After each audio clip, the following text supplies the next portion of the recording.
إن الحمد لله وحده والصلاة والسلام على من لا نبي بعده فأعوذ بالله من الشيطان الرجيم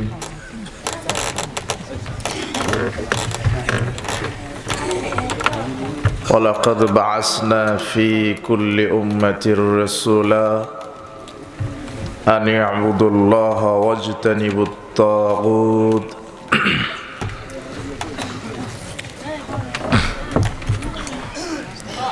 عن أبي هريرة قال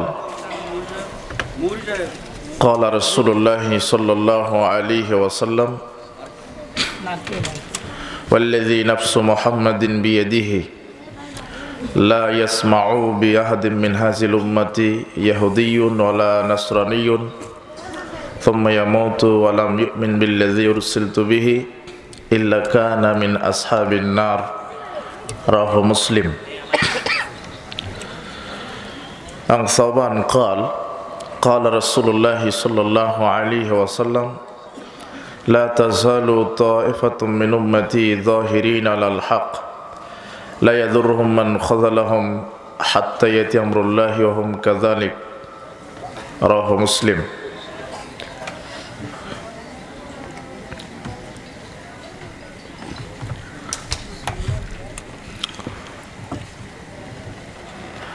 দক্ষিণ কুশখালী কোরআন শিক্ষা কেন্দ্র হেফজখানার উন্নতিকল্পে নবম বার্ষিক ইসলামী সম্মেলনের সম্মানিত সভাপতি, প্রধান অতিথি, বিশেষ অতিথিবৃন্দ, আমার সাথে মঞ্চ উপবিষ্ট ওলামায়ে দ্বীন, মুরব্বী কেরাম, বিজ্ঞ পরিচালক, আমার সামনে উপস্থিত মুসলিম দিনী ভাই, প্রাণপ্রিয় ছাত্র যুবক ভাইরা, পর্দার আড়ালের মা এবং বোনেরা, আমরা সর্বপ্রথম আল্লাহ সুবহানাহু ওয়া তাআলার শুকরিয়া আদায় করছি যে আল্লাহ সুবহানাহু ওয়া তাআলা আমাদেরকে সুস্থ রেখে এমন একটি বরকতমণ্ডিত মর্যাদাপূর্ণ জায়গায় আমাদেরকে আসার, বসার, কোরআন এবং সহিহ হাদিস থেকে আলোচনা করার এবং আলোচনা শ্রবণ করার তৌফিক দিয়েছেন। সে আল্লাহ সুবহানাহু ওয়া তাআলার শুকরিয়া আদায় করছি। আমরা সকলেই বলছি আলহামদুলিল্লাহ। দরুদ ও সালাম আমাদের নবী, শেষ নবী মুহাম্মদ সাল্লাল্লাহু আলাইহি ওয়াসাল্লামের জন্য।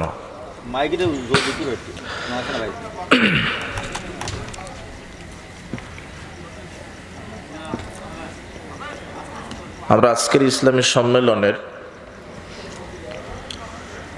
যে বিষয়টি নিয়ে আমরা আলোচনা করব তা হচ্ছে সমাজ সংস্কারের স্বরূপ। উল্লেখিত বিষয় আমরা কোরআন এবং সহিহ হাদিসকে সামনে রেখে আলোচনা করার চেষ্টা করব ইনশাআল্লাহ।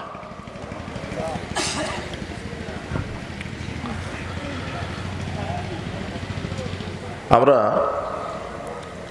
আলোচনা শুরু করার পূর্বেই প্রত্যেকের কাছে বিনীত আহ্বান জানাই, ধৈর্য সহকারে, বিনয়ের সাথে, নম্রতা, ভদ্রতা বজায় রেখে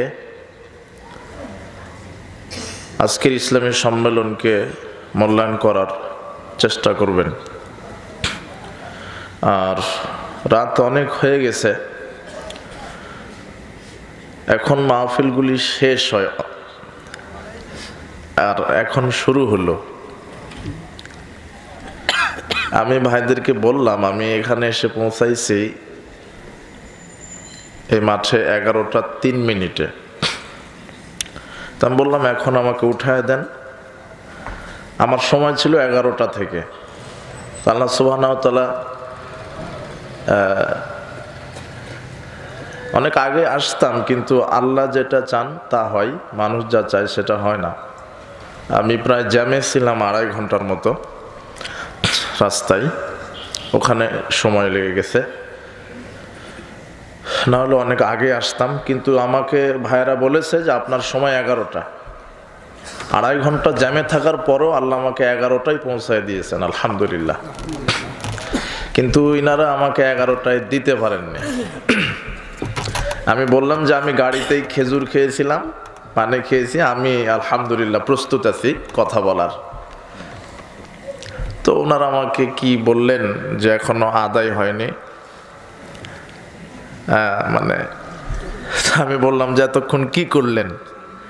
আদায়ের সময় আদায় করবেন। এখন বক্তৃতা দেওয়ার মতো পরিবেশ ওরকম নাই, আর অনেক লোক মনে হয় চলে গেছেন, তাই না? চলে গেছে। আপনারা আছেন, অত্যন্ত ধৈর্যশীল মনে হচ্ছে। আমরা সংক্ষেপে, আর আমাকে বিষয়টাও দেওয়া হয়েছে যে আপনি সমাজ সংস্কারের উপরে বক্তব্য দিবেন।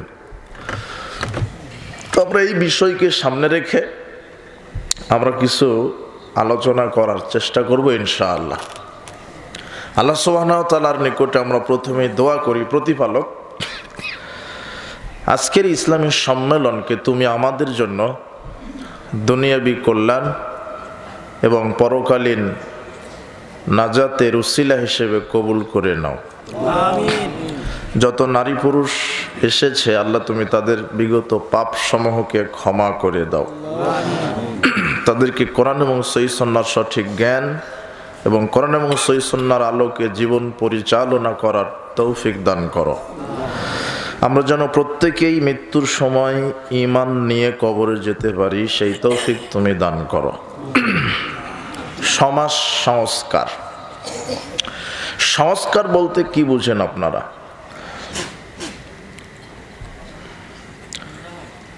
তার আগে একটু কথা, আজকে কয়েকটা বাচ্চা হেফজ শেষ করে ওরা পাগড়ি পরিধান করলো আর সার্টিফিকেটও নিল, তাই না? হেফজের সার্টিফিকেট মনে হয়। তো হাফেজ সাহেবদের অনেক মর্যাদা আছে, যারা কোরআনের হাফেজ এদের অনেক মর্যাদা।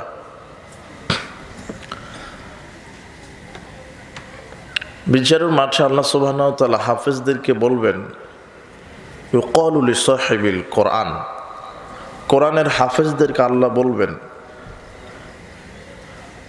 যে তোমরা ইকরা ওয়ারতাকি, পড়তে থাকো আর উঠতে থাকো, কামা কুনতা তুরাত্তিলু ফিদ দুনিয়া, যেভাবে তোমরা দুনিয়াতে তেলাওয়াত করতে ওইভাবে আজকে তেলাওয়াত করতে থাকো।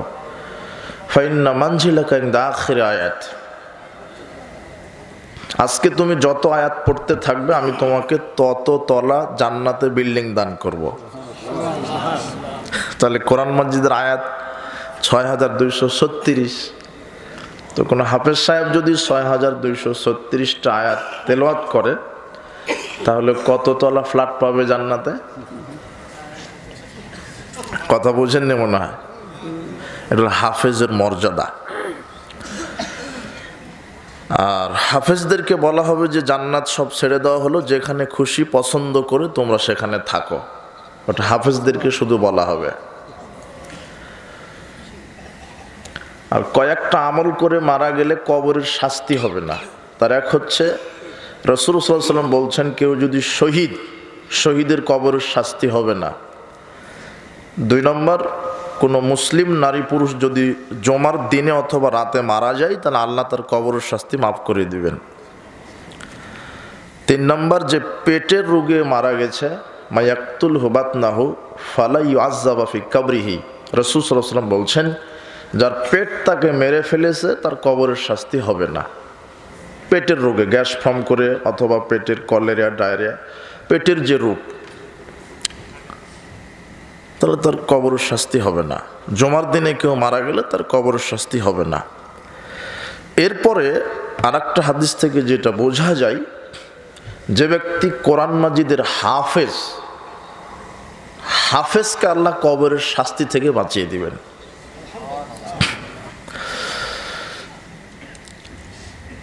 আর হাফেজদের এত মর্যাদা হবে না কেন? কোরআন মাজিদের একটা হরফ পাঠ করলে 10 নেকি হয়, তাই না? একটা হাফেজ যখন কোরআন মুখস্থ করে, এক একটা সূরা, এক একটা আয়াত যে কতবার পড়তে হয়, উস্তাদ বলেছে যে এই যে 1 পৃষ্ঠা মুখস্থ করো, ও 1 পৃষ্ঠা মুখস্থ করে। 1 পৃষ্ঠা মুখস্থ করতে যে কতবার পড়ে একমাত্র ও বলতে পারবে।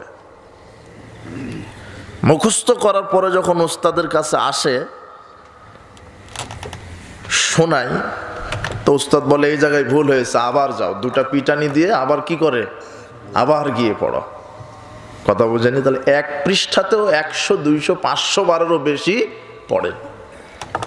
তাহলে এক একটা আয়াত কতবার পড়ে, তাহলে কত নেকি এদের মর্যাদা কত।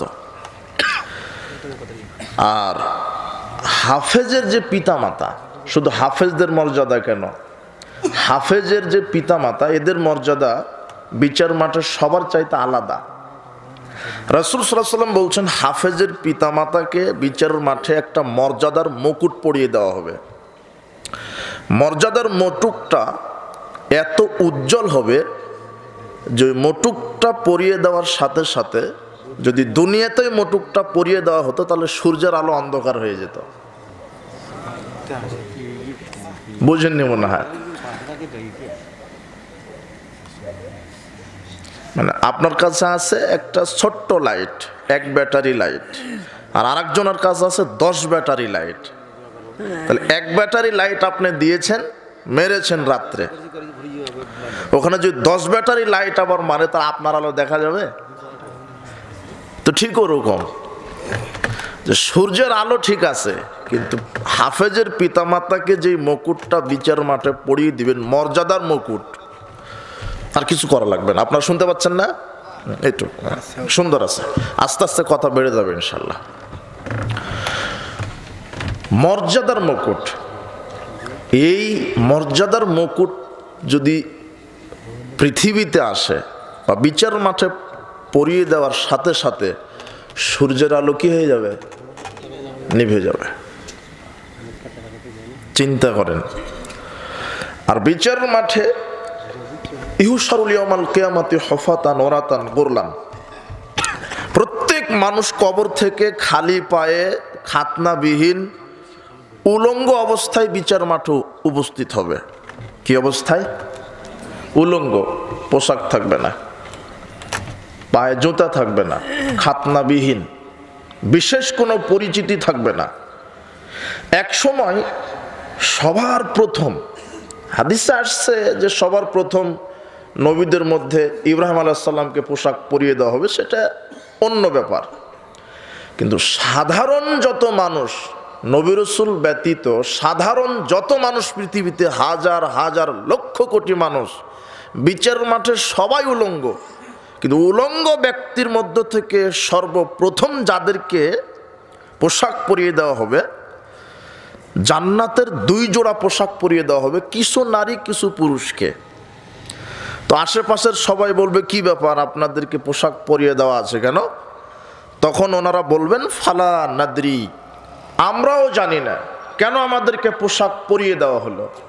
তখন আল্লাহ বলবেন যে যেসব নারী পুরুষকে আমি বিচার শুরুই হয়নি, জান্নাতে প্রবেশ করেনি, ওগুলি বহু পরে হবে।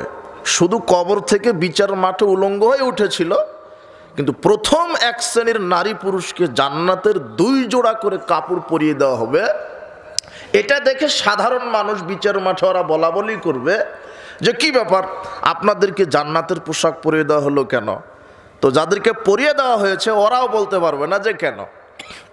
তখন আল্লাহ বলবেন যে যেই সব নারী পুরুষকে আমি জান্নাতের 2 জোড়া পোশাক পরিয়ে দিয়েছি বিচার শুরু হওয়ার আগেই, ওরা হচ্ছে হাফেজ, হাফেজার পিতামাতা।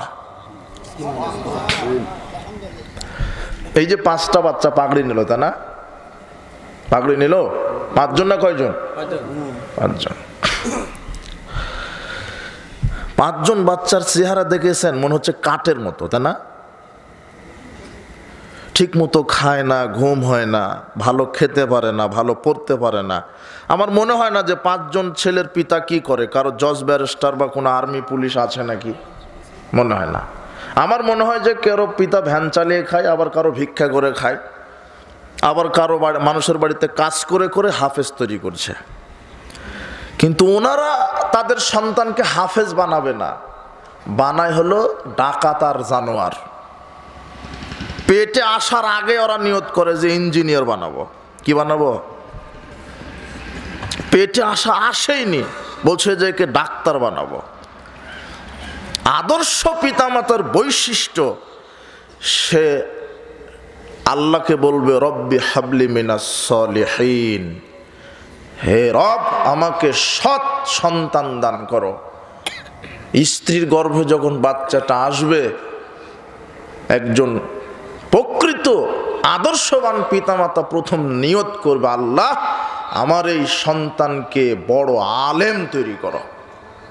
এটা পিতামাতার নিয়ত হতে হবে। কিন্তু পেটে আসার আগে বলছে কি ইংরেজিতে পড়াবো, ডাক্তার বানাবো, ইঞ্জিনিয়ার বানাবো। তাই দেখেন না, এখন দুধ ছাড়েইনি, তাতেই হাফ কেজি 1 পোয়া কেজিতে ভর্তি করে দিচ্ছে। এখন কি কেজি নাই, কেজি স্কুল?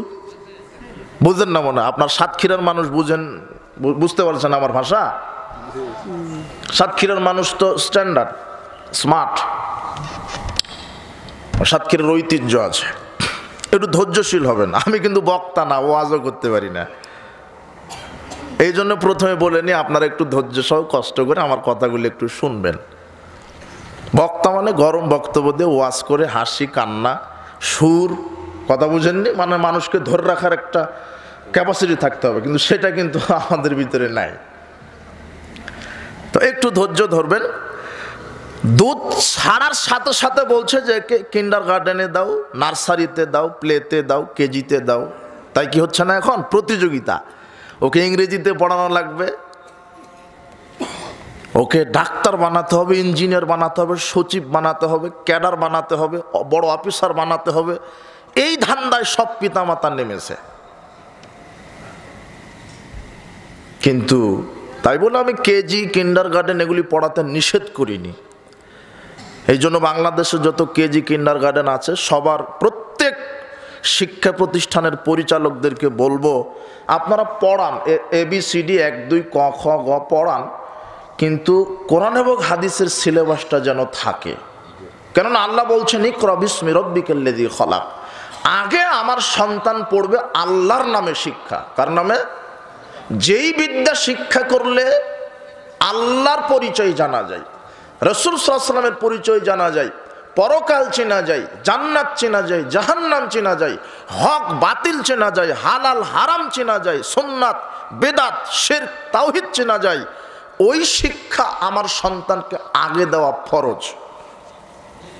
ওটা আগে দিতে হবে। আমি বলছি না আপনার ছেলে কিন্ডার গার্ডেনে পড়বে না, কিন্তু আগে শিখতে হবে কোরআন এবং হাদিস। কি? কোরআন এবং হাদিস। আর কিন্ডার গার্ডেন প্লে গ্রুপে আপনি ভর্তি করালেন কেন? যেই কিন্ডার গার্ডেন প্লে গ্রুপ নার্সারিতে কোরআন হাদিসের সিলেবাস নাই, এই কিন্ডার গার্ডেনে আপনার সন্তানকে ভর্তি করে দেওয়া হারাম। হারাম হারাম, কথা বুঝেননি মনে হয়? আপনার ছেলে, আপনি মুসলিম, কেমন মুসলিম আপনি? ইহুদি খ্রিস্টান বৌদ্ধ হিন্দু এদের ছেলে নাস্তিক্য শিক্ষা গ্রহণ করবে। আপনার ছেলে মুসলিম, আপনার ছেলে পড়বে শিশু অবস্থায় মক্তবে, বড় হয়ে পড়বে মাদ্রাসায়। কথা বুঝেছেন? হিন্দুর ছেলে পড়বে অন্য জায়গায়। তা আপনি তো মুসলিম, মুসলমানের ছেলে কোথায় পড়বে? হিন্দুর ছেলে মন্দিরে যাবে, মুসলমানের ছেলে কোথায় যাবে? তা আপনি মন্দিরে পাঠাচ্ছেন কেন? ওখানে গিয়ে কি শিখছে? ক খ গ ঘ ABCD বলছে যে আমার ছেলেটা 4 বছর বয়সী হয়নি, তাই ফটাফট ইংরেজি বলতে পারে। আমার মেয়েটা 5 বছর হয়নি, কম্পিউটার জানে, মোবাইল জানে, গর্ব করে বলছে, কিন্তু অজু জানে না। কি জানে না? অজু। ও মোবাইল ব্যবহার করা জানে, কম্পিউটার ব্যবহার করা জানে, বলছে আমার ছেলেটা সচিব, ইঞ্জিনিয়ার, BCS ক্যাডার, কিন্তু অজু জানে না, জানাজার দোয়াটা শিখেনি, পেশাব পায়খানা কিভাবে করতে হয় জানে না, খাওয়া শেষে কি বলতে হয় জানে না, পোশাক গায়ে দেওয়া লাগে কিভাবে জানে না, জুতা পরিধান করতে হয় কিভাবে জানে না, অথচ BCS ক্যাডার। বুঝেননি মনে হয় কথা? আপনার ছেলেকে মক্তবে পড়াবেন, যেখানে মক্তবে শেখানো হয়, আপনার ছেলে অথবা মেয়েকে শেখানো হয় খাওয়ার শুরুতে বিসমিল্লাহ বলতে হয়, খাওয়া শেষে আলহামদুলিল্লাহ বলতে হয়, পোশাক গায়ে দেওয়ার সময় ডান হাত আগে দিয়ে আলহামদুলিল্লাহিল্লাযী কাসানি হাযা ওয়া রাযাকানি মিন গায়রি হাওলিন মিন্নি ওয়ালা কুওয়া, এই দোয়া বলতে হয়। জুতা পায়ে দেওয়ার সময় ডান পা আগে দিয়ে বিসমিল্লাহ বলে আগে পা ঢুকাতে হয়, খোলার সময় আগে বাম পা খুলতে হয়, পরে ডান পা খুলতে হয়। পেশাব পায়খানা প্রবেশের সময় বিসমিল্লাহ আল্লাহুম্মা ইন্নী আউযু বিকা মিনাল খুবুসি ওয়াল খাবাইস, এই দোয়া বলতে হয়। পেশাব পায়খানা থেকে বের হওয়ার পরে গুফরানাকা বলতে হয়। কারো সাথে সাক্ষাৎ হলে আসসালামু আলাইকুম ওয়া রাহমাতুল্লাহি ওয়া বারাকাতুহু, এই দোয়া বলতে হয়। মানুষ মারা গেলে ইন্না লিল্লাহি ওয়া ইন্না ইলাইহি রাজিউন, এটা বলতে হয়। পিতামাতার জন্য রব্বির হামহুমা কামা রব্বায়ানি সগীরা, এই দোয়া বলতে হয়। পিতামাতা মারা গেলে এইভাবে দোয়া করতে হয়, আল্লাহুম্মা গফির লাহু ওয়ারহামহু ওয়াফি আনহু ওয়াকরিম নুজুলাহু ওয়াসি' মাদখালাহু ওয়াগসিলহু বিল মাই ওয়াস-সালজি ওয়াল বারাদ ওয়ানাক্কিহি মিনাল খাতায়া কামা ওয়ানাক্কাস সাওবাল আবিয়াজু মিনাদ দানাস ওয়াবদিলহু দারান খায়রাম মিন দারিহি ওয়া হালান খায়রাম মিন আহলিহি ওয়া যাওজান খায়রাম মিন যাওজিহি ওয়াদখিলহুল জান্নাহ ওয়াজহু মিন আযাবিল কবরে ওয়া মিন আযাবিন নার, এইভাবে দোয়া বলতে হয়। এগুলি মক্তবে শেখানো হয়। কোথায়? মক্তবে। কিন্তু আপনার ছেলে বিসিএস ক্যাডার, বলেন যে বেটা জানাজার দোয়া বলো, ও হলুদ পেশাব করে দিবে, বলতে পারবে না। কথা বুঝেন না মনে হয়? এইভাবে সালাত আদায় করতে হয়, সালাতের নিয়ত অন্তরে করতে হয়। জানাজার সালাত এইভাবে করতে হয়, 5 ওয়াক্ত সালাত এইভাবে করতে হয়। সালাতের প্রথমে নিয়াত, এরপরে তাকবীরে তাহরিম আল্লাহু আকবার, তারপরে সানা পড়তে হয়, এরপরে সূরা ফাতিহা পড়তে হয়, অন্য একটি সূরা, তারপরে তাকবীর দিয়ে রুকুতে যেতে হয়। রুকুতে সুবহান রাব্বিয়াল আযীম একবার, সর্বোচ্চ একবার বলা ওয়াজিব, 3 বার 5 বার 7 বার যতবার খুশি বলা যায়। এরপরে সামি আল্লাহু লিমান হামিদা, কওমার ওঠার সময় এটা বলতে হয়। এরপরে কওমার দোয়া আল্লাহুম্মা রব্বানা লাকাল হামদ হামদান কাসীরান তাইয়্যিবান মুবারাকান ফি, এটা বলতে হয়। এরপর আল্লাহু আকবার বলে 7 অঙ্গে সেজদা দিতে হয়। সেজদায় গিয়ে সুবহানা রাব্বিয়াল আলা 3 বার 5 বার 7 বার বলতে হয়। এরপরে আবার আল্লাহু আকবার বলে 2 সেজদার মাঝখানে আল্লাহুম্মা গফিরলি ওয়ারহামনি ওয়াজবুরনি ওয়াহদিনি ওয়াআফিনি ওয়ারযুকনি, এই দোয়া বলতে হয়। এরপরে তাশাহুদে বসে তাশাহুদ পড়তে হয়, দরুদ পড়তে হয়, মাসুরা পড়তে হয়। এরপরে সালাম ফিরিয়ে দিয়ে সালাত শেষ করতে হয়। এটা মক্তবের বাচ্চা সালাত শিখে ফেললো। কথা বুঝেননি মনে হয়? আর আপনার ছেলেটা ইঞ্জিনিয়ার না, ওকে বলেন যে বেটা এখন একটু ফজরের জামাতের ইমামতি করো, তো দেখবেন যে কাঁপা শুরু করে দিয়েছে। ইঞ্জিনিয়ার। কথা বুঝেননি মনে হয়? আপনার ছেলেটা মক্তবে পড়বে, যদি এইভাবে সব দোয়া ইমান আমল শিখে ফেলে। ওই যে পিতামাতার জন্য যে দোয়া করলো না, দেখেন আবু হুরায়রা রাদিয়াল্লাহু আনহু বলছেন, রাসূল সাল্লাল্লাহু আলাইহি ওয়াসাল্লাম বলেছেন, ইন্নাল্লাহা আযজা ওয়া জাল ইয়ারফা দারাজাতা লিল আবদিস সালিহ ফিল জান্নাহ, আল্লাহ বিচারের মাঠে কিছু পিতামাতার জান্নাতে মর্যাদা বাড়িয়ে দিবেন। মর্যাদা। তখন পিতামাতা অবাক হয়ে বলবেন, আন্নালি হাজিহি, প্রতিপালক এত মর্যাদা আমাদের? এই স্বর্ণের বাড়ি, স্বর্ণের গাছ, স্বর্ণের চেয়ার, এই দুধের ঝর্ণা, মধুর ঝর্ণা, আমাদেরকে এত নাজ নিয়ামত দিলেন, এততলা বিল্ডিং দিলেন আমাদেরকে। আমরা তো অল্প অল্প আমল করেছিলাম, অত বেশি আমল তো করতে পারিনি, এত মর্যাদা দিলেন কেন? তখন আল্লাহ বলবেন, বিস্তিগফারা ওয়ালাদিকা লাক, ওই যে তুমি দুনিয়াতে সৎ সন্তান রেখে এসেছিলে, তারা বেশি বেশি তোমার জন্য, তোমাদের জন্য দোয়া করত। ক্ষমা প্রার্থনা করত, তোমার সৎ সন্তানের দোয়ার বদলতে আমি আল্লাহ তোমাদেরকে জান্নাতে মর্যাদা বাড়িয়ে দিয়েছি। কিন্তু এমন ছেলে রেখে গেছেন, ও কি, ও দোয়ায় জানে না তো কি রেখে গেলেন আপনার, কেমন ছেলেকে রেখে গেলেন যে গাঁজা ইয়াবা ছাড়া একদিনও চলে না? কেমন ছেলেকে রেখে গেলেন, সালাত তো বহুদূরের কথা, অজুই শিখেনি। আপনি আবার হাসছেন, একটা লজ্জা তো থাকা দরকার। কেমন মেয়েকে রেখে গেলেন যে ল্যাংটা পোশাক পরে ঘুরে? কি আপনি কি গরু ছাগল নাকি যে এমনিতেই গরু যেমন বাচ্চা প্রসব করে ছেড়ে দেয় মানুষের আবাদ খায়, তো আপনার ছেলেও তো তাই।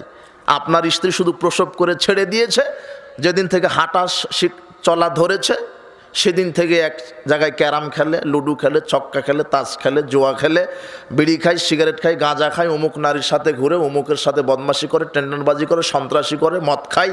তো একই তো হলো, গরু ছাগল আর আপনার ছেলের মধ্যে পার্থক্য কি হলো?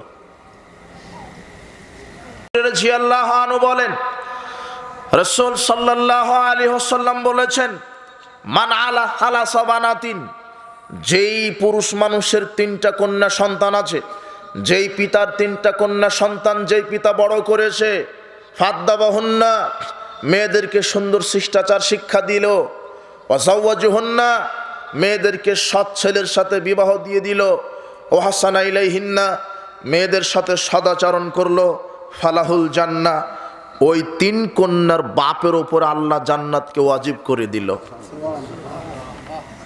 হাদিসে এসেছে 3 কন্যা, আর এক হাদিসে এসেছে 2 কন্যা। আরে একটা মেয়ে থাক আপনার, একটা মেয়েকে যদি শিষ্টাচার শিক্ষা দেন আর সৎ ছেলের সাথে বিবাহ দেন আর মেয়ের সাথে যদি সদাচরণ করেন, 1 কন্যার বাপের উপরে আল্লাহ জান্নাত ওয়াজিব করে দিবেন। তো মেয়েকে কি শিক্ষা দিলেন? ও ল্যাংটা হয়ে ঘুরে, বাপ মেয়েকে শিক্ষা দিবা, আম্মু পর্দায় চলো, এইভাবে অজু করো, 5 ওয়াক্ত সালাত আউয়াল ওয়াক্ত আদায় করো, ঘুমানোর পূর্বে কোরআন তেলাওয়াত করো, ফজরের পরে আবার কোরআন তেলাওয়াত করো, খাওয়ার সময়তে ডান হাতে খাও, বিসমিল্লাহ বলে খাও, খাওয়া শেষে দোয়া বলো, পিতামাতার খেদমত করো, প্রতিবেশীর সাথে ভালো আচরণ করো, পর্দায় চলো, কোনো পুরুষের সাথে চলো না, বয়ফ্রেন্ডের সাথে চলো না। এইভাবে উপদেশ দিবে, শিক্ষা দিবে, শিষ্টাচার শিক্ষা দিবে। 2 নম্বর, সৎ ছেলের সাথে বিবাহ দিবে। কোন ছেলের সাথে? সৎ ছেলে। সৎ ছেলেকে যে গাঁজা খায়, তাই না, যে দাড়িটা চাষে, প্যান্টটা টাকনোর নিচে, যে গান বাজনা শোনে, এ সৎ ছেলে? যে মদ খায়? জি না। সৎ ছেলেকে যার মুখে দাঁড়িয়ে আছে, প্যান্ট টাকনোর উপরে, 5 ওয়াক্ত সালাত আদায় করে, চরিত্র সুন্দর, হালাল রুজি ভক্ষণ করে, যার ভিতরে তাকওয়া আল্লাহ ভীতি আছে, এ হলো সৎ ছেলে। কি ছেলে? কিন্তু এখন সমাজে মেয়ের বাপ যখন বিয়ে দিতে যাচ্ছে মেয়েকে, কি এর সৎ ছেলে? 2 পরিবার থেকে বিবাহ এসেছে প্রস্তাব। এক পরিবার আপনার এই হেফজখানায় চাকরি করে, মাসে 15,000 টাকা বেতন পায়। আর আরেক পরিবারের ছেলে ব্যাংকে চাকরি করে, মাসে 80,000 টাকা বেতন পায়। মেয়ে হলো হাজী সাহেবের। কার? হাজী সাহেব। হাজী সাহেব তার মেয়েকে বিবাহ দিবে, 2 পরিবার থেকে বিবাহের প্রস্তাব। এক ছেলে হেফজখানায় চাকরি করে, মাসে 15,000 টাকা বেতন। আর আরেক পরিবারের ছেলে ব্যাংকে চাকরি করে, মাসে 80,000 টাকা বেতন। হাজী সাহেব বলছে, কি এর হাফেজ সাহেব, লাগা 80,000-এর সাথে। কথা বুঝেননি মনে হয়। যার সাথে বিয়ে লাগালো, বিয়ে দিল মেয়েকে, সে অজুই জানে না। কি জানে না? অজু। বিশ্বাস হয় না? বিশ্বাস হয়? আপনার এলাকায় এবার তো বলা উচিত হচ্ছে না, একজনকে 1 বদনা পানি দিয়ে বলবেন যে রসুলের তরিকায় অজু করে দেখান তো, পারবে না। ও কিন্তু বিসিএস ক্যাডার, ও সচিব, ও মাস্টার, ও মন্ত্রী, পারবে না। ও আইনজীবী, পারবে না। ও চাকরিজীবী, পারবে না। সালাত তো বহুদূরের কথা, কি শিখেনিও? অজুই শিখেনি। ওর সাথে মেয়েকে উঠায় দিলেন, অথচ বেনামাজির সাথে মেয়ে বিবাহ দেওয়া হারাম। কি? আর এমনিতেই ও সুদী ব্যাংকে চাকরি করে, অথচ সুদী ব্যাংকে চাকরি করার চাইতে ভিক্ষা করে খাওয়া ভালো। সুদী ব্যাংকে চাকরি করা হারাম, সুদী ব্যাংকে চাকরি করা হারাম, ভিক্ষা করে খাওয়া জায়েজ। একজন ভিক্ষুক যদি ভিক্ষা করা টাকা দিয়ে পুঁটি মাছ কিনা আল্লাহর কাছে দোয়া করে, দোয়া কবুল হবে। আর সুদী ব্যাংকে চাকরি করে ওই টাকা বেতন উঠিয়ে যদি গরুর গোশত খেয়ে দোয়া করে, বমন হয়ে গেলেও দোয়া কবুল হবে না, কেননা সুদ হারাম। সুদ কি? আল্লাহ বলছেন আমি ব্যবসা হালাল করলাম, সুদ হারাম করলাম। আর তিনি বলছেন, আল্লাহ বলছেন ওয়ালা তাআওয়ানু আলাল ইসমি ওয়াল উদওয়ান, পৃথিবীর মানুষ পাপ কাজে সহযোগিতা করো না, পাপ কাজে সহযোগিতা করো না। সুদ খাওয়া নেকির কাজ, তাই না? সুদ নেকির কাজ না, কি কাজ? পাপের কাজ। আল্লাহ বলছেন পাপ কাজে কি করো না? সহযোগিতা করো না। তো সুদী ব্যাংকে যে আপনার ছেলেটা চাকরি করে, ও সুদকে কি করছে? আরে সুদী অর্থনীতিকে সহযোগিতা করছে। কথা বুঝেননি মনে হয়। এই জন্য সুদী ব্যাংকে চাকরি করা হারাম। চাকরি করা তো তা হারাম, এটা ঠিক আছে। সুদী ব্যাংকের কোনো কর্মকর্তাকে ঘর ভাড়া দেওয়াও হারাম।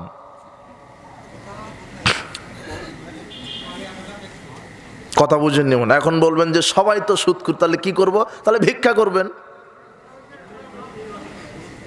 কথা বুঝেননি মনে হয়। আপনার এই সাতক্ষীরা সদরে মনে হয় সুদ নাই, এর জন্য বক্তব্য বুঝতে পারছেন না। সুদখোররা নাই, তাই না?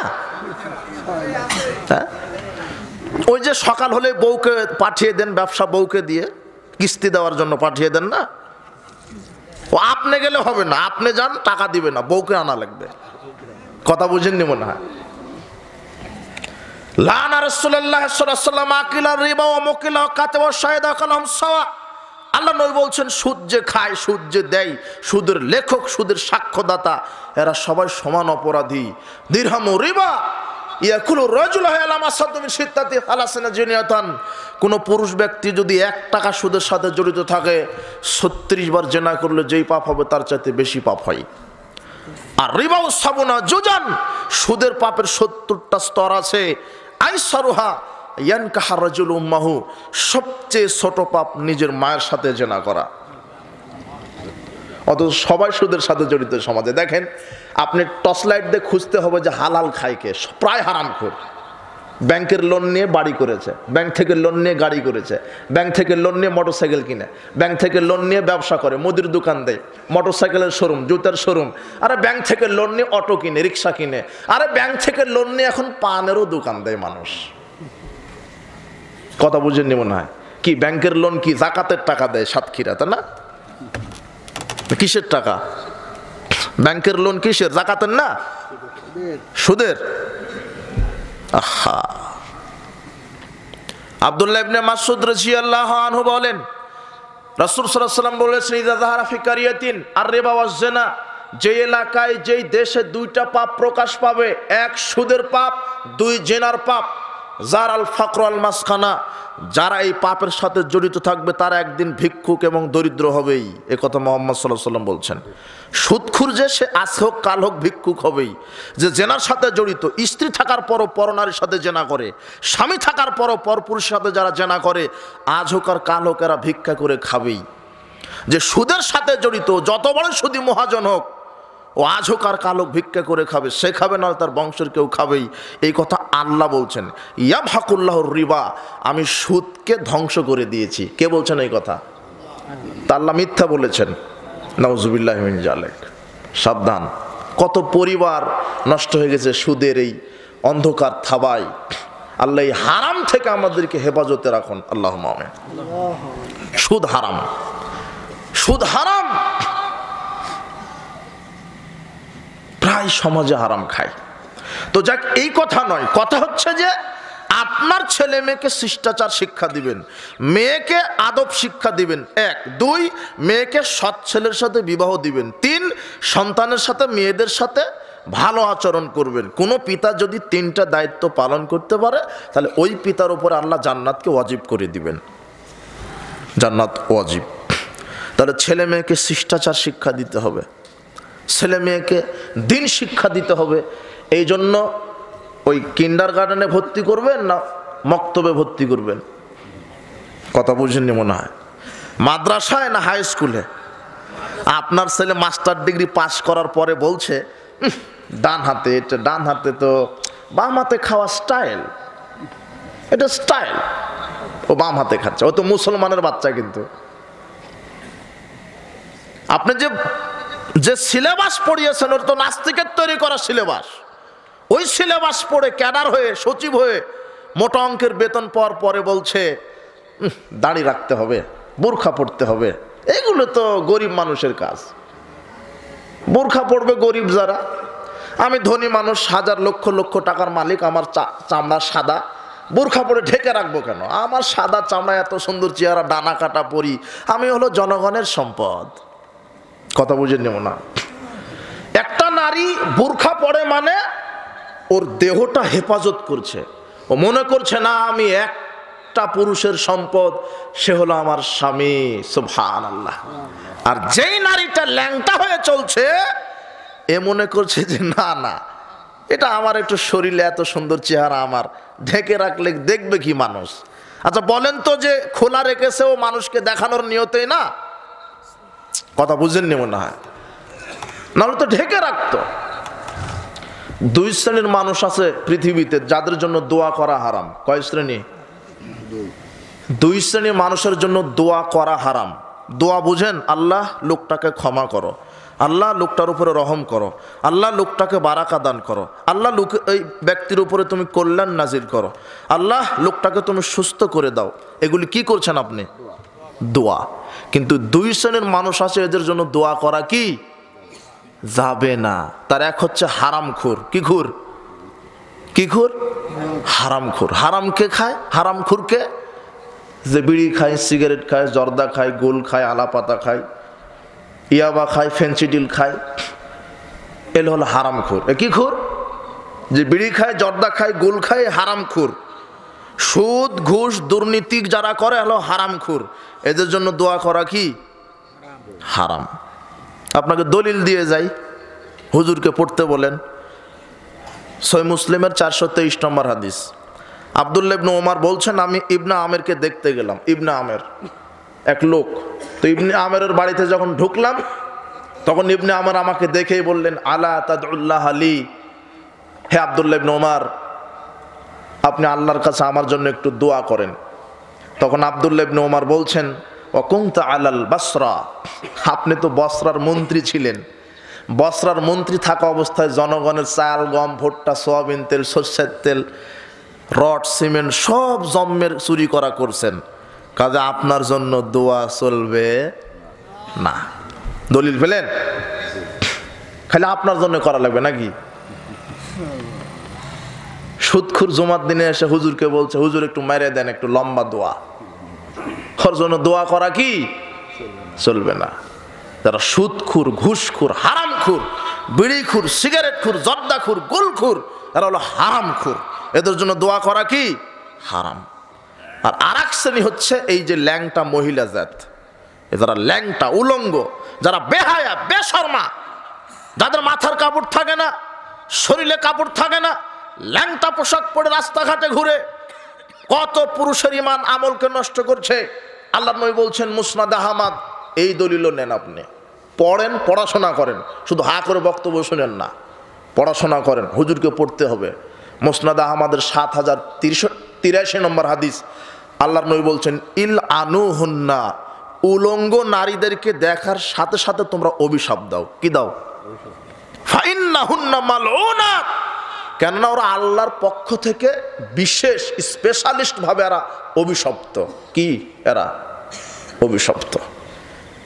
যেই নারীর মাথার চুল দেখা যাচ্ছে ও অভিশপ্ত, যেই নারীর শারীরিক গঠন বোঝা যাচ্ছে অভিশপ্ত, যেই নারী হাটে বাজারে গিয়ে পর পুরুষের সামনে ঢং ঢং করে হাঁটে ওই নারী অভিশপ্ত, যেই নারী মানুষের এই বাড়ি ওই বাড়ি যায়, এই পাড়া ওই পাড়া যায় উলঙ্গ হয়ে, যেই নারী রাস্তাঘাট দখল করে নিয়েছে, বাজার দখল করে নিয়েছে উলঙ্গ পোশাক পরে, এই নারী অভিশপ্ত। আল্লাহর নবী বলছেন, লা ইয়াদখুলুল জান্নাহ, এই উলঙ্গ বেহায়া নারী জান্নাতে যাবে না। ওয়ালা ইয়াজিদনা রিহাহা ওয়া ইন্না রিহাহা লা ইউজাদু মিন মাশরিকি কাযা ওয়া কাযা, অথচ জান্নাতের সুগন্ধি, এরা জান্নাতে যাবে না, জান্নাতের সুগন্ধি পাবে না, অথচ জান্নাতের সুগন্ধি পাওয়া যায় 40 বছর পথের দূরত্ব থেকে। তো এই উলঙ্গ নারী জান্নাতের সুগন্ধি। আবার মুখস্থ করেন, কয় শ্রেণীর লোকের জন্য দোয়া করা হারাম? 2 শ্রেণী। তার আপনি থাকতে পারেন হারামখোর, আর আপনার মেয়ে আছে, আপনার স্ত্রী আছে। তাহলে দেখেন এদেরকে সংশোধন করেন, আজকে তওবা করেন, আর গুল জর্দা বিড়ি সিগারেট মুখে দিবেন না। আপনি কেমন করে দিবেন? আপনার হুজুরি তো জর্দা মেরে দেয়। কথা বুঝেননি মনে হয়? ওই জন্য আপনার হালকা হয়ে গেছে যে হুজুরি মারে, আমার মারলে সমস্যা কি? ওই আজকেই কুষ্টিয়ার উপর দিয়ে আসতে দেখলাম যে একর একর জমিতে তামাক চাষ করেছে ওরা। এদিকে আছে নাকি কোথাও? সাতক্ষীরা নাই, আলহামদুলিল্লাহ। ওই কুষ্টিয়া ঝিনাইদহের কিছু এলাকাতে কি হচ্ছে? তামাক চাষ। আর ওই তামাক থেকেই হলো কি? এই যে জর্দা, তামাক পাতা থেকেই জর্দা, তামাক পাতা থেকেই বিড়ি সিগারেটের মশলা। তো তামাক পাতা আপনার বাড়ির গরুকে দেন খাবে না, ছাগলকে দেন খাবে না, কুকুরকে দেন খাবে না, বানরকে দেন খাবে না, শুয়োরকে দেন খাবে না। সেটা খায় আপনার মসজিদের হুজুর, সেটা খায় আপনি, সেটা খান আপনার বাপ, সেটা খায় আপনার মাস্টার, সেটা খায় আপনার সচিব, যা আছে। আর যার ডিগ্রি যত বড় তার গাঁজার পাওয়ারও তত বড়। আপনার এই সাতক্ষীরা সদরের ভ্যান চালক যে, সে সর্বোচ্চ আকিস কোম্পানির বিড়ি খায়, কিন্তু যে মাসে 30-40 হাজার টাকা বেতন পায়, ও বলছে কি এর আকিস কোম্পানি, লাগাও বেনশন সুইচ। কথা বুঝেন নিব না?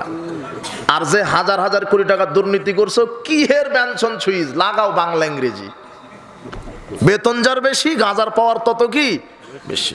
আর যে যত শিক্ষিত, তার গাঁজার পাওয়ারও তত বেশি। ও বলছে যে আমি 5 পাস করেছি, আমাকে সিগারেট খেলে মানাবে না।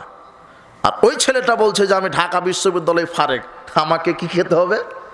বেনশন। কথা বুঝেননি মনে হয়? এরা হলো তথাকথিত শিক্ষিত, যেটা কুকুর সিগারেট খায় না। আর যারা বিড়ি সিগারেট জর্দাগুল খাচ্ছে, এদেরকে নতুন আবার একটা কথা আমি বলেছি, যারা হলো বলদ। এরা কি? যারা জর্দা খায়, বিড়ি খায়, সিগারেট খায়, গুল খায়, এরা হলো অরিজিনাল বলদ। এরা কেভাবে, কেন বলদ? বলদ এইভাবে যারা নগদ জানে যেটা ক্ষতিকর, তারপরেও খায়।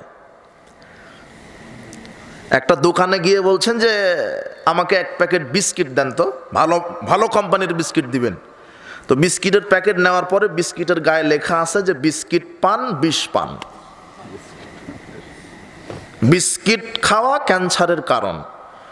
তাহলে আপনি দোকানদারকে কি করবেন? সালাম দিবেন, তাই না? কি দিবেন? বলবে যে লাঠি কোথায়? বুঝতেছেন আমার কথা? তো বিস্কিটের গায়ে কি লেখা আছে? বিস্কিট পান, বিষ পান। বিস্কিট খাওয়া ক্যান্সারের কারণ। তো আপনি বিস্কিট কিনবেন না। আপনার বাচ্চাটা দুধ পায় না, আপনার ছোট বাচ্চা দুধ পায় না, আপনি বলছেন 1 প্যাকেট ল্যাকটোজেন দেন, অথবা যে দুধের যে কোটা পাওয়া যায় না, কি বিভিন্ন কি ডানো বা ডানো যাক, বিভিন্ন অনেক কিছু পাওয়া যায়। তো বাচ্চাকে দুধ খাওয়াবেন ওটা নিয়ে গিয়ে, তো ওখানে ওই প্যাকেটে লেখা আছে দুধ পান, বিষ পান, এই দুধ খেলে ক্যান্সারের কারণ। তো দোকানদারকে কি করবেন আপনি? কিনবে না বলে। কিনা তো বহুদূরের কথা, আগে লাঠি কোথায়? কথা বুঝেননি মনে হয়? কেন তুই কি বিস্কিট বিক্রি করিস যে খেলে ক্যান্সারের কারণ হবে? ওটা কিনবে কেউ না। কিন্তু এই হারামখুরে এত বলদের বলদ, ও যেটা কিনছে ওর প্যাকেটে লেখা আছে ধূমপান, বিষ পান, ধূমপান ক্যান্সারের কারণ, ওটাই কিনে খায়। কথা বুঝেননি মনে হয়? এখন প্রমাণ হলো, প্রমাণিত, তাই না? এখন প্রমাণ হয়ে গেল না? কথা বুঝেছেন? তাহলে এই যে হারামখুর, এদের জন্য দোয়া করা হারাম। আর যারা ল্যাংটা মহিলা, এদের জন্য দোয়া করা হারাম। তবে একটা দোয়া গোপনে তাও করবেন, ওদের সামনে না, যে আল্লাহ তুমি এদেরকে হেদায়েত দান করো। আমরাও আজকের মাহফিল থেকে দোয়া করি, আল্লাহ যত হারামখুর, যত বেহায়া বেশরমা মহিলা আছে, আল্লাহ তুমি এদেরকে হেদায়েত দান করো। কথা বুঝেছেন? আল্লাহ তাদেরকে হেদায়েত দিক। তো কথা বিভিন্নভাবে চলে আসলে হাফেজদের কথা বলতে গিয়ে আপনার ছেলে মেয়েকে সঠিক শিক্ষা দিবেন, ঠিক আছে না? যেই শিক্ষা আল্লাহকে চিনতে পারবে, পরকালকে চিনতে পারবে, ওটাই প্রকৃত শিক্ষা। আপনার ছেলেকে তাই বলে আমি ওই যে বিশেষ ক্যাডার বানাতে নিষেধ করছি না, ইঞ্জিনিয়ার হতে নিষেধ করছি না, ডাক্তার হতে নিষেধ করছি না। আপনার ছেলেই ডাক্তার হবে, কিন্তু আগে কোন বিদ্যা? কোরআন এবং হাদিসের বিদ্যা। আপনার ছেলেটা ডাক্তার হবে, আগে কোন বিদ্যা শিখে? কোরআন এবং হাদিস।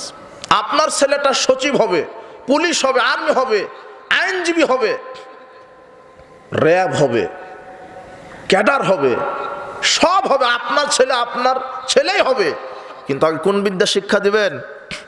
ইসলামী শিক্ষা, কোরআন এবং সহিহ সুন্নাহর শিক্ষা। আল্লাহ তুমি আমাদের সন্তানগুলিকে আলেম হিসেবে কবুল করো। এবারে আমরা সংক্ষিপ্ত সময় সমাজ সংস্কার মানে কি? সংস্কারটা বুঝাই। সংস্কার মানে পোশাক যেমন ময়লা হয়ে গেলে কি করেন? পরিষ্কার করেন না? তো ঠিক ওরকম সমাজে যখন ময়লা চলে আসে তো সমাজটাকে কি করতে হবে? এখন পরিষ্কার করাটাই কি? ওটা সংস্কার করা। তো সমাজে কি ময়লা? যুগে যুগে আল্লাহ সুবহানাহু ওয়া তাআলা নবী রাসূলকে প্রেরণ করেছেন, এক একজন নবীকে এক একটা জাতির উপরে প্রেরণ করেছেন। নূহ আলাইহিস সালাম, হুদ আলাইহিস সালাম, সালেহ আলাইহিস সালাম, ইব্রাহিম আলাইহিস সালাম, ঈসা মুসা আলাইহিমুস সালাম। যুগে যুগে আল্লাহ সুবহানাহু ওয়া তাআলা এভাবে যুগে যুগে নবী রাসূল প্রেরণ করেছেন। কেন? সমাজকে সংস্কার করার জন্য। কিসের জন্য? আল্লাহ সুবহানাহু ওয়া তাআলা বলছেন, ওয়ালাকাদ বাআসনা ফি কুল্লি উম্মাতির রাসূলান আন ইবুদুল্লাহা ওয়াজতানিবুত তাগুত। প্রত্যেক জাতির মধ্যে আমরা রসুল প্রেরণ করেছি এই নির্দেশ দিয়ে, তারা এইভাবে বলেছে তোমরা এক আল্লাহর গোলামি করো, দাসত্ব করো, তাওহীদ প্রতিষ্ঠা করো, তাগুতকে বর্জন করো। অত্র আয়াতে আল্লাহ বলছেন প্রত্যেকটা জাতির উপরে নবী রাসূল আল্লাহ প্রেরণ করেছেন সমাজকে সংস্কার করার জন্য। এরপর আল্লাহ সুবহানাহু ওয়া তাআলা অন্যত্র বলছেন, ওয়াজআলনাহুম আইম্মাতান। আল্লাহ বলছেন আমি সমস্ত নবী রাসূলকে নেতা হিসেবে পৃথিবীতে প্রেরণ করেছি। সমস্ত নবী রাসূল ছিলেন নেতা। ইয়াহদুনা বিআমরিনা, আমাদের নির্দেশ অনুযায়ী তারা মানুষদেরকে সঠিক পথ দেখাতো। ওয়াহাইনা ইলাইহিম ফি'লাল খায়রাত, এবং তারা সমাজ কল্যাণমূলক কাজ করত। নবীরা কি করতেন? সমাজ কল্যাণমূলক কাজ করত, সৎ কাজ করত, সৎ কাজ করার নির্দেশ দিত। ওয়া ইকামাস সালাত ওয়া ইতাআজ যাকাত, এরা সালাত কায়েম করত, যাকাত প্রদান করত। ওয়া কানু লানা আবিদিন, আর এরা প্রত্যেক নবী রাসূলগণ ছিলেন আনুগত্যশীল। প্রত্যেক নবী রাসূলগণ কি ছিলেন? আনুগত্যশীল। আল্লাহ সুবহানাহু ওয়া তাআলা অত্র আয়াতেও বলছেন, সূরা আম্বিয়ার ৭৩ নম্বর আয়াত এটা, প্রত্যেক নবী রাসূলকে আল্লাহ নেতা হিসেবে পৃথিবীতে প্রেরণ করেছেন এবং তারা সমাজ সংস্কারের কাজে নিজের জীবনকে কুরবানি দিয়েছেন। তার একটা হচ্ছে নূহ আলাইহিস সালাম। আল্লাহ সুবহানাহু ওয়া তাআলা বলছেন কয়েকটা নবীর ঘটনা বলে, তাদের কওমের ঘটনা বলে আমরা রাসূল সাল্লাল্লাহু আলাইহি ওয়াসাল্লাম সর্বশেষ নবী, সর্বশ্রেষ্ঠ নবীকে মুহাম্মদ সাল্লাল্লাহু আলাইহি ওয়াসাল্লাম। আপনারা থাকবেন না চলে যাবেন? চলে যাবেন, তাই না? কাজের সময় আপনাদের এখন কাজ আছে না, ধান লাগান আপনারা এখন। আহা, সব খেটে খাওয়া লোকই বসে আছে, তাই না? সব খেটে খাওয়া লোক না? দেখি তো একজন সচিব বা কোনো আর্মি, কোনো বিডিআর বা কোনো কলেজের মাস্টার কে আছে দেখি? কই? প্রাইমারির মাস্টার কই? বারাকাল্লাহ, বারাকাল্লাহ ফিক। আহা, আর কৃষক কয়জন দেখি?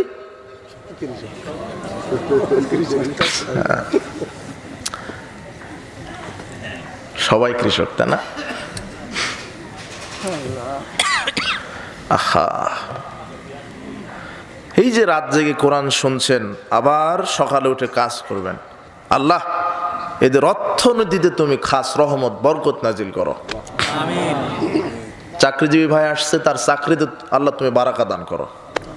অধিকাংশ মাহফিলে এরা আসে না, ও টিভি নিয়ে ব্যস্ত থাকে, গেমস খেলা নিয়ে ব্যস্ত থাকে, বলে মাস গেলেই বেতন পাই, কি খামোখা শীতের সময় অযথা হুজুরের বকর বকর শুনবো কেন? কথা বুঝেননি মনে হয়? আপনি আবার রাগ করেন না, আল্লাহ আপনাকে সঠিক বুঝতে, কথা তো এটাই, কথা বুঝেননি মনে হয়? আমি যে কথা বলছি এর ভিতরে কি কোনো সন্দেহ আছে নাকি? কি এই এলাকায় কি জানে না এই এরা? প্রধান অতিথি কই আসছে? কই চলে গেছে না? হ্যাঁ, এরা ব্যস্ত থাকে খুব। দেখি কি এখানে আছে। ও আচ্ছা আচ্ছা আচ্ছা, এটা তো সাংগঠনিক প্রোগ্রাম, তাই না? আমরা বিভিন্ন প্রোগ্রামে গেলে প্রধান অতিথি যারা, এরা খুব ব্যস্ত, কিন্তু দাড়ি তো চাচা, প্যান্ট টাকনুর নিচে, অজু তো জানেই না। প্রধান অতিথি এসে বলে যে হুজুর মাফ করবেন, সময় নাই। মানে চুরি করা নিয়ে ব্যস্ত এরা, সময় পাবে কখন? কথা বুঝেননি?